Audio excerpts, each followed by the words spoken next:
우리 인생을 살아가면서 여러 가지 사건을 우리가 만나면서 합니다만은 사실은 우리 인생에는 우연처럼 보이는 이 모든 것도 사실은 우연이 없다고 하는 것입니다. 우연이 아니죠. 성경에 보면 참새 한 마리가 나는 것, 떨어지는 이것도 하나님께서 허락하시기 때문이라고 말씀하고 있습니다. 하물며 만물의 영장인 사람의 이름에 있어서 하나님의 개입이 없겠습니까? 기독교의 명작인 니고렌 목사님 목적이 이끄는 삶이라고 하는 책이 있는데, 이 보면 하나님을 믿는 성도들 그리고 이 교회는 다 하나님께서 만드신 이유가 있고 또 세우신 목적이 있다고 말하고 있습니다. 그러므로 교회와 성도는 하나님께서 우리를 지으신 목적을 알고 또 행하면서 살아가야 하는 것이죠. 니고렌 목사님 목적이 이끄는 삶, 첫 번째는 먼저 하나님의 기쁨을 위해서 우리가 창조되었다고 하는 것이죠. 이것이 바로 예배입니다. 그 다음에 우리는 하나님의 한 가족으로 태어났다고 말하고 있습니다. 이것이 교제입니다. 그리고 성도들 사람은 그리스도를 닮도록 본래 창조된 것이죠. 이것을 제자교육 혹은 훈련이라 이렇게 말하고 있습니다. 그리고 성도는 또 사람은 본래 승김을 위해서 부름을 받았다고 하는 것입니다. 이것이 사역이라고 말하고 있죠. 그리고 사명을 위해서 우리가 지원받았다. 이 사명이 무엇입니까? 바로 전도입니다. 이 다섯 가지 하나님께서 우리를 지으신 목적이고 또 교회를 세우신 분명한 이유인 것입니다. 사람은 결코 우연의 산물이 아니며 또 한 가지 생각할 것은 우리가 이 세상의 삶이 전부가 아니고 이 세상의 삶은 일시적이고 그러므로 우리에게는 영원한 삶이 있다고 하는 것입니다. 그러니까 이 세상의 삶은 이 영원한 삶을 위한 예고편이고 또 그런 상황을 우리가 준비하며 살아가는 과정이라 이렇게 말할 수가 있습니다. 그러므로 사람은 하나님께서 우리를 지으신 뜻에 따라서 순종하면서 살아가야 하는 것입니다.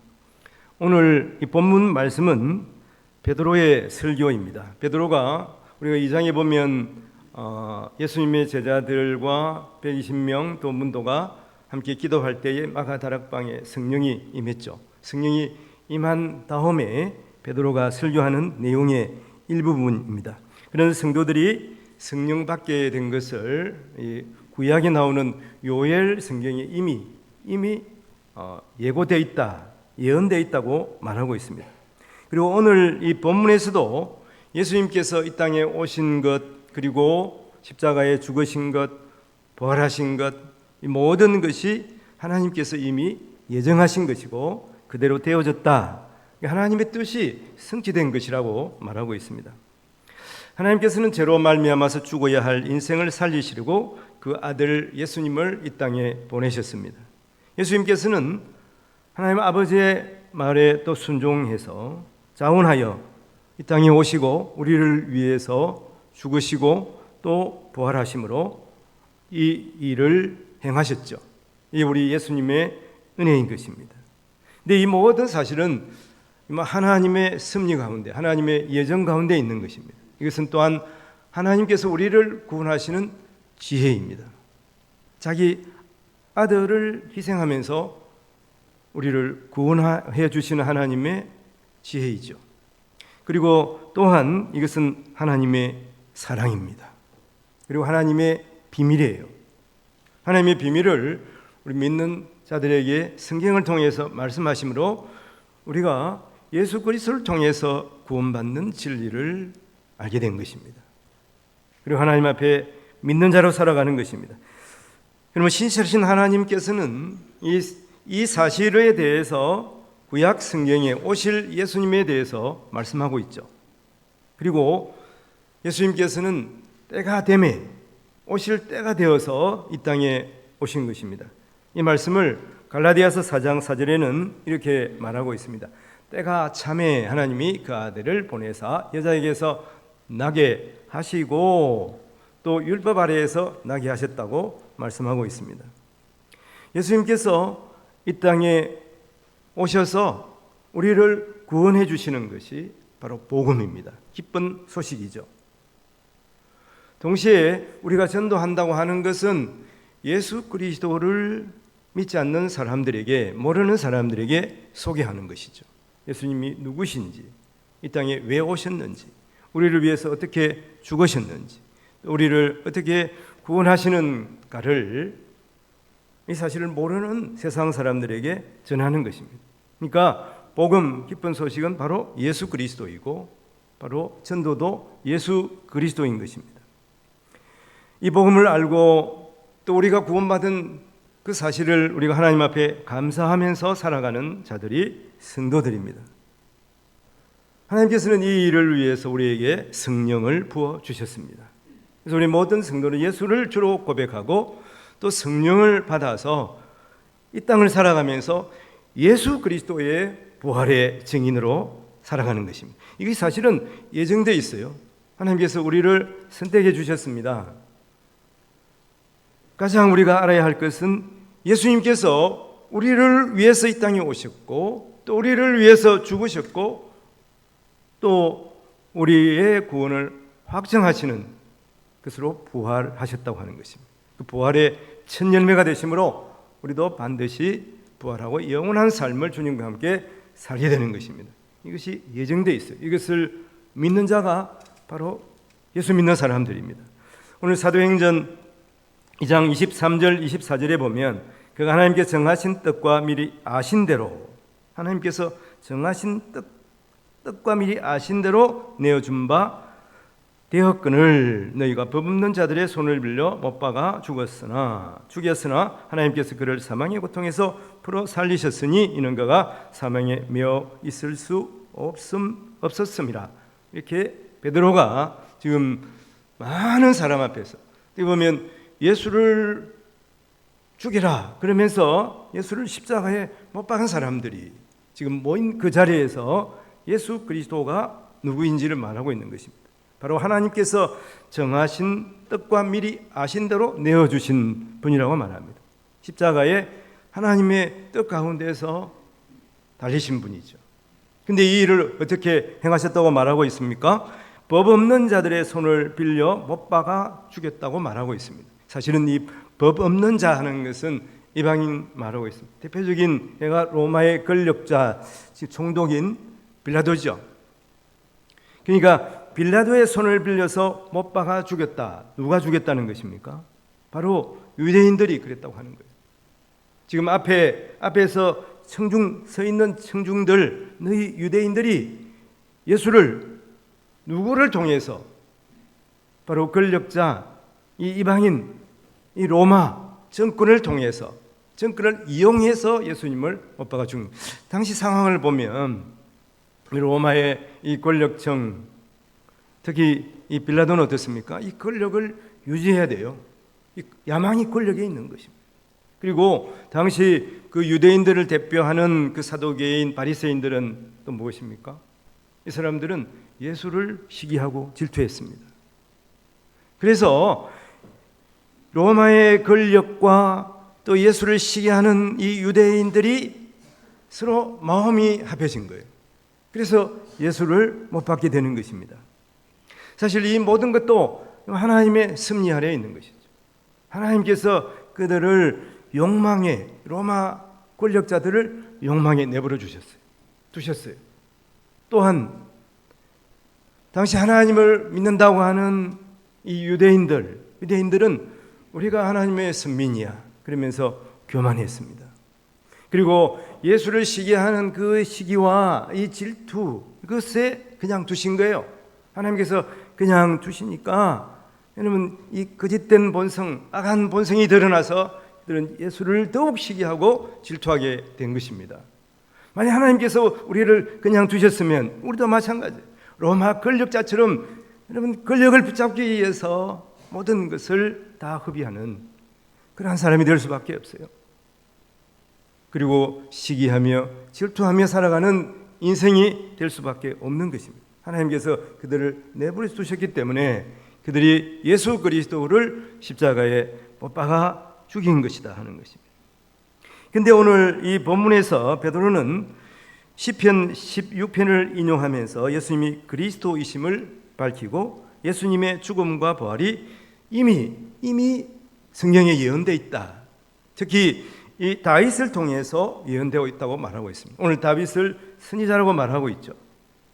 그래서 사도행전 2장 27절 28절에 보면 이는 내 영혼을 음부에 버리지 아니하시며 주의 거룩한 자로 썩음을 당하지 않게 하실 것이미로다. 주께서 생명의 길을 내게 보이셨으니 주 앞에서 내가 기쁨이 충만하게 하시리로다.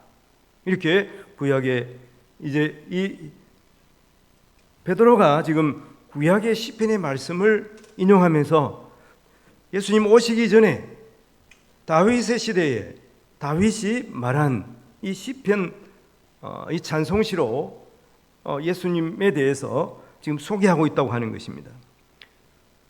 놀랍게도 이 말씀은 시편 16편 다윗의 시편에 이렇게 기록되어 있습니다. 16편 10절 11절에 보면 주께서 내 영혼을 소홀히 버리지 아니하시며 주의 거룩한 자를 멸망시키지 않으실 것임이니이다. 주께서 생명의 길을 내게 보이시리니 주의 앞에는 충만한 기쁨이 있고 주의 오른손에는 영원한 즐거움이 있나이다. 이 시편 다윗이 지었어요. 특히 오늘 말씀해 보면 주의 거룩한 자를 멸망시키지 않으실 것임이니이다 그러면서 내 영혼을 서울에 버리지 아니하시고, 서울에 버린다 하는 것은 죽음에 내버렸다고 하는 것입니다. 그리고 주께서 생명의 길을 내게 보이신다 이렇게 말씀하고 있거든요. 근데 다윗은 어떻게 되었습니까? 오늘 본문을 시작하면서 다윗은 죽었어요. 오늘 이 말씀에서 나를 죽음 가운데 내버리지 않는다고 이렇게 찬양하는 이 다윗의 시에서 다윗은 그런데 죽었거든요. 그래서 오늘 말씀 사도행전 2장 29절에 그런 말씀이 있습니다. 형제들아 내가 조상 다윗에 대하여 담대히 말할 수 있노니 다윗이 죽어 장사되어 그 묘가 오늘까지 우리 중에 있도다 이렇게 말하고 있는 것이. 썩음을 당하지 않게 하신다고 말씀했는데 다윗은 그 죽어서 이미 지금 그 모든 자기 몸이 헐기된 상황에 있지 않습니까?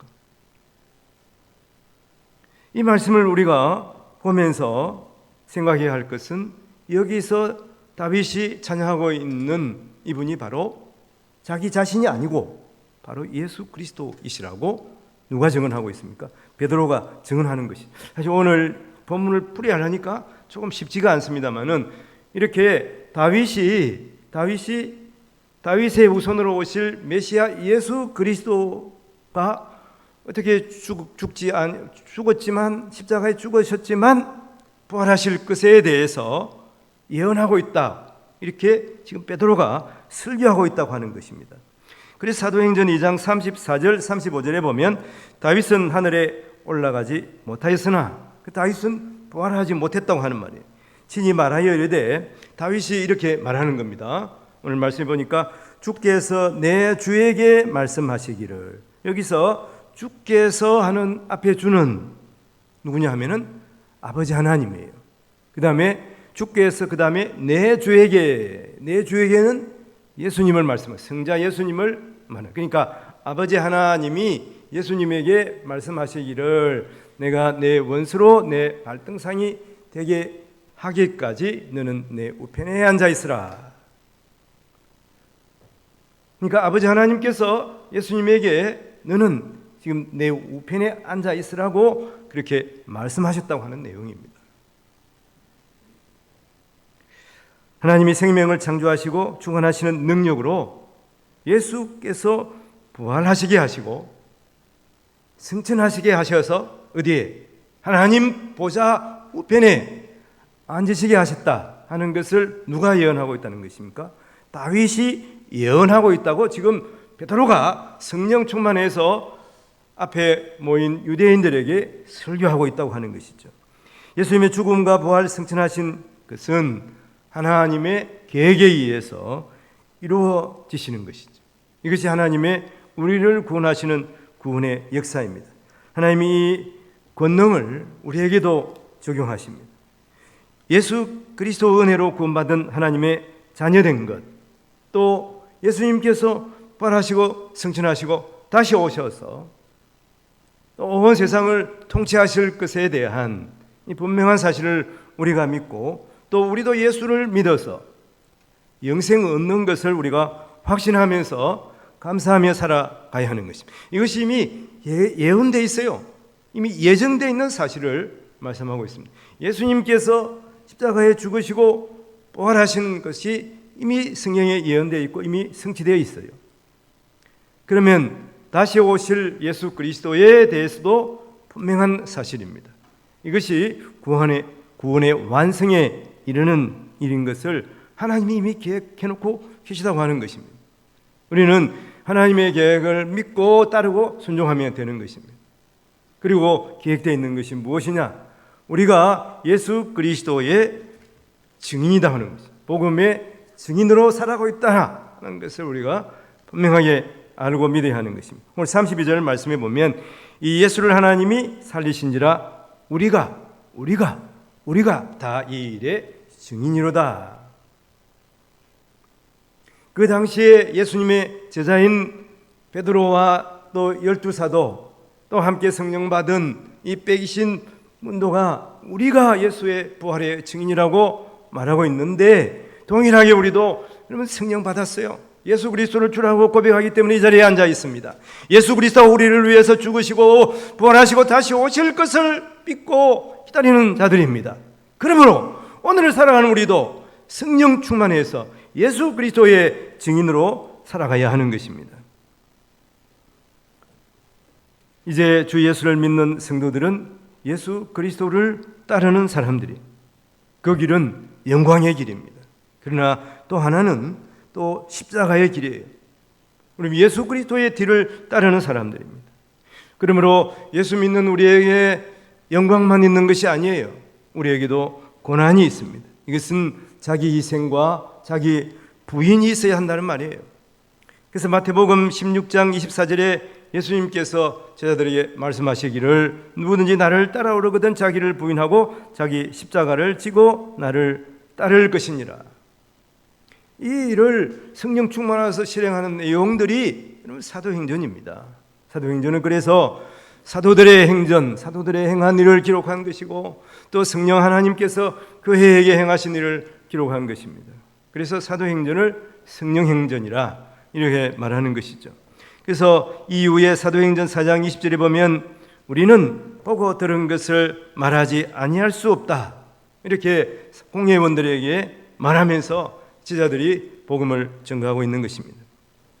우리를 위해서 이 땅에 오시고 우리의 죄를 사하시려고 피 흘려 십자가에 죽으시고 사흘 만에 부활하시고 승천하신 그리스도, 그 구원을 완성하기 위해서 다시 오실 예수 그리스도의 증인된 삶을 살아가는 것이 성도들의 본분입니다.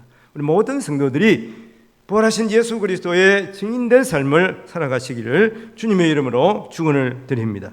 또한 성도는 우리는 예수 닮은 경건한 삶으로 세상을 변화시키는 존재인 것입니다. 오늘 읽지는 않았습니다만 이 이후에 이 사도들의 행적, 예수 믿는 사람들의 행적이 이 사도행전에 기록되어 있다고 말씀드렸지 않습니까? 사도행전 5장 41절 42절에 보면 사도들은 그 이름을 위하여 능력 받는 일에 합당한 자로 여기심을 기뻐했다고 말하고 있습니다. 예수를 위해서 고난당하고 능력당하는 것이 당연한 것이고 그 일을 피하는 것이 아니라 그 일을 기뻐했다고 말하는 것입니다. 기뻐하면서 공회 앞을 떠나니라. 여러분, 예수님께서 공회에서 이 산헤드린 공회에서 십자가행을 사실은 언도받은 것이거든요. 그래서 제자들은 날마다 성전에 있든지 집에 있든지 예수는 그리스도라고 가르치기와 전도하기를 그치지 아니하니라. 어디에 있든지 예수가 그리스도다 하는 사실을 전하는 사람이 바로 성령 받은 이 제자들의 모습인 것입니다. 그럼 우리는 어떻습니까? 우리를 예수 위해서 고난받는 것, 그것을 당연한 것으로 여기면서 살아가야 하는 존재인 것을 우리가 분명하게 알아야 됩니다. 우리에게 예수 믿는 것 때문에 고난이 있습니까? 예수 믿는 것 때문에 누가 오해하고 조롱당하는 경우가 있습니까? 이것을 당연한 것으로 알아야 돼요. 그리고 오늘 이 사도들의 얘기처럼, 사도들의 생각처럼 그것을 기뻐할 수 있는 자가 되어야 하는 것입니다. 초대교회 성도들의 대부분은 노예였습니다. 당시 노예들은 그러니까 로마가 다른 나라를 침공해가지고 그 나라를 점령했잖아요. 그러면 이제 그 나라의 보통 남자들은 죽이는 경우가 많았고, 또 여자들은 볼모로 잡거나, 남자들은 볼모로 잡거나, 여자들은 또 노예로 다 팔고 그랬습니다. 그런 사람들이 대부분이었어요. 그 사람들을 데리고 와서 이제 이 로마 귀족들의 심부름을 시키거나 시중을 들게 한 것입니다. 근데 당시 노예들은 어떻습니까? 한 번 노예면 영원히 노예. 로마가 망해가지고 쿠데타가 일어나가지고 새로운 시대가 되는 것이 아니에요. 그 당시에 보면 물론 쿠데타를 일으킨 사람이 있습니다만은 성공하지 못했거든요, 대부분. 그러므로 한 번 노예가 되면 영원한 노예예요. 아무런 소망이 없습니다. 근데 이들이 예수를 믿었어요. 그래서 어떻게 됐습니까? 로마를 변화시켰습니다. 예수 믿는 자들이 적극적으로 선을 행하고 또 하나님의 말씀을 전함으로 말미암아서 그 시대를, 그 사회를 새롭게 한 거예요. 이 사실을 사도 바울은 에베소서 5장 이후에 기록하고 있습니다. 성령을 받으라. 성령 충만한 자들이 어떻게 살아가는가.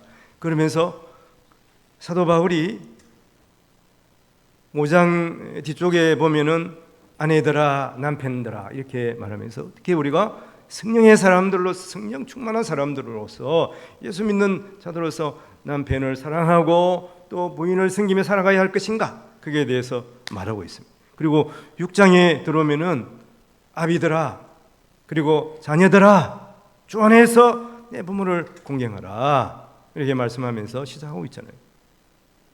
그게 조금 뒤에 보면 6장 5절에 이런 말씀이 있습니다. 종들아 두려워하고 떨며 성실한 마음으로 육체의 상전에게 순종하기를 그리스도께 하듯 하라 이렇게 말하고 있습니다. 순종하기를.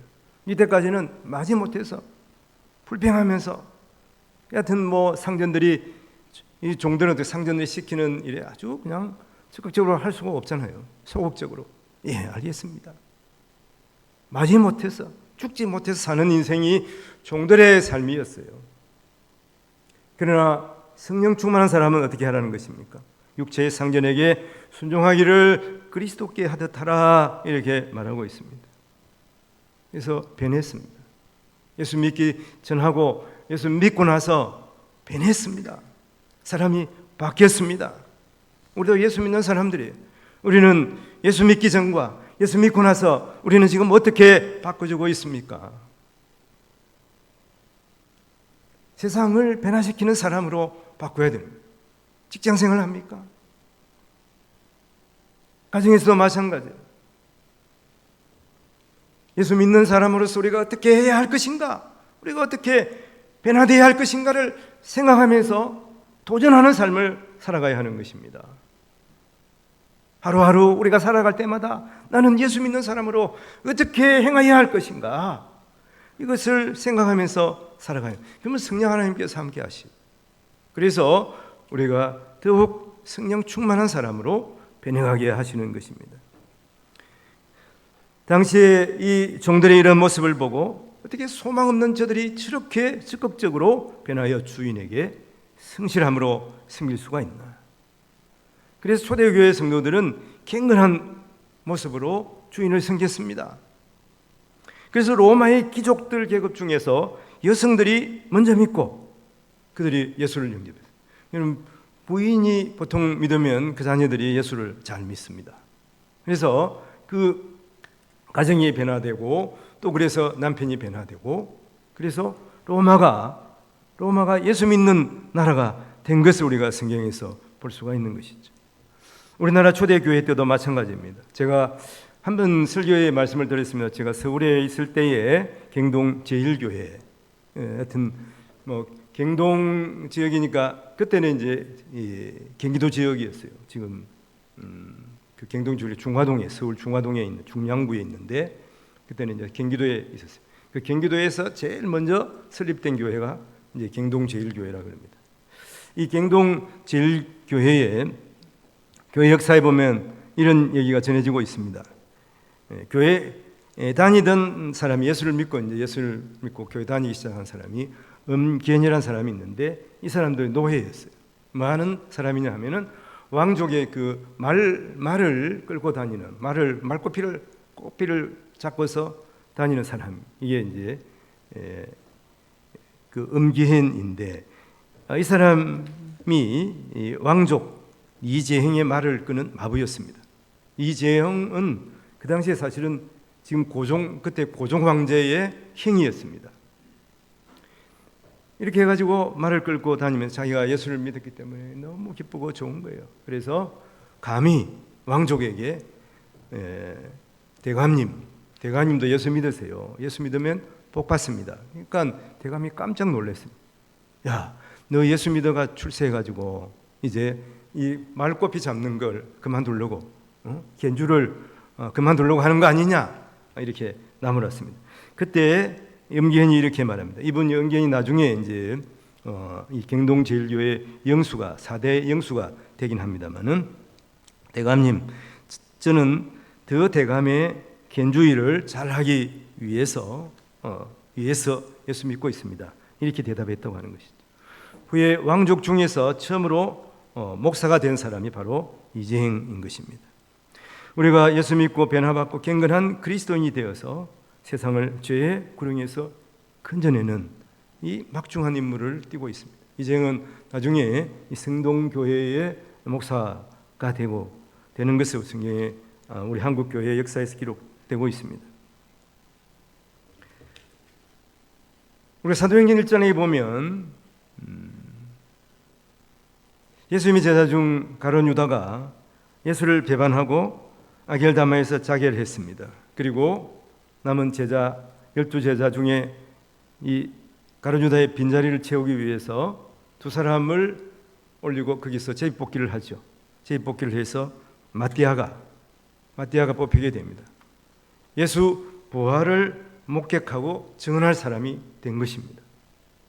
그러면 이 자리는 영광의 자리였습니다. 그러나 사실은 고난의 자리예요. 예수님이 제자 12명 거의 다 순교를 했죠. 이 마띠아도 마찬가지입니다. 성경에 보면 이 사도행전 1장에서 1장 26절에 보면 제비 뽑아 마띠아를 얻으니 그가 11사도의 수에 들어가니라. 이 말 외에는 그 다음에는 마띠아의 이야기가 없어요. 그런데 초대교회 전생에 의하면 그 마띠아는 에디오피아까지 갔다가 거기에서 돌에 맞아 쓰러졌고 또 목베임을 당해서 순교했다고 전해지고 있습니다. 그렇습니다. 여러분, 증인된 자들은 험한 세상에서 또 하나의 짐이 있습니다. 바로 예수 복음을 전하는 거죠. 수요일에 우리가 함께 나눴습니다마는 예수 복음을 전할 때 항상 따라오는 것은 복음을 반대하고 조롱하는 사람이 있다고 하는 것이죠. 사도행전 2장 13절 말씀이죠. 어떤 이들은 조롱하여 이르되 그들이 세술에 취하였다 하더라. 그럴지라도 복음에 증인되어야 하는 이유는 무엇입니까? 그 복음을 받아들이고 예수 믿는 사람들이 분명히 있기 때문이에요. 혹 그 당시에는 조롱하고 반대한 사람일지라도 그가 어느 순간에 언제 예수 믿고 구원의 백성이 될 줄 우리가 알 수가 없습니다. 저 사람은 끝까지 예수 모른다고 부인하다가 마지막 숨이 꼴까닥하는 그 순간에 예수 믿는 사람도 있거든요. 그러므로 우리는 반대하든지 조롱하든지 언제나 어디서나 예수 복음에 증인된 삶을 살아가야 하는 것입니다. 물론 우리에게는 고난이 있지만 여러분, 예수 믿는 모든 자에게 주는 가장 큰 선물이 있습니다. 이것은 영생의 선물이에요. 영원한 삶을 하나님께서 우리에게 주시는 것이죠. 요한복음 6장 40절에 보면 내 아버지의 뜻은 아들을 보고 믿는 자마다 영생을 얻는 이것이니 마지막 날에 내가 이를 다시 살리리라. 아무리 세상에서 잘나고 떵떵거리고 살아도 잠시 잠깐 좀 있으면 끝나는 것이 우리의 육신의 삶입니다. 그러나 우리에게는 영원한 삶이 있어요. 영원한 삶, 주님과 함께하는 영원한 삶을 살아가게. 물론 이 영생은 우리가 죽어서 누리는 것만 아니에요. 이 땅의 삶도 이 영생의 삶을 살아가는데 예수 그리스도와 함께 우리가 이 땅에서도 영생의 삶을 살아가는 것입니다. 예수님께서 부활 승천하시면서 우리에게 하신 약속이에요. 마태복음 28장 20절 하반절에 보면 내가 세상 끝날까지 너희와 항상 함께 있으리라. 예수님께서 우리에게 주신 약속이에요. 사람의 약속도 중요하고 지키려고 하는데 지키지 못하는 경우가 있습니다. 그런데 하나님이 하신 약속입니다. 하나님이 하신 약속이니까 반드시 하나님께서 지금 세상 끝날까지 내가 너와 함께 하시리라. 너와 함께 있으리라. 이것이 예수님의 약속이에요. 우리 주님의 약속입니다. 지금 우리와 함께 계시는 분이 우리 주님이십니다. 혹시 여러분 사랑하는 사람에게 그런 약조를 받은 적이 있습니까? 내가 항상 너와 함께 있으리라. 우리 육신으로 살아갈 때 이 약속을 지킬 수 있는 사람이 있을까요? 지키지 못합니다.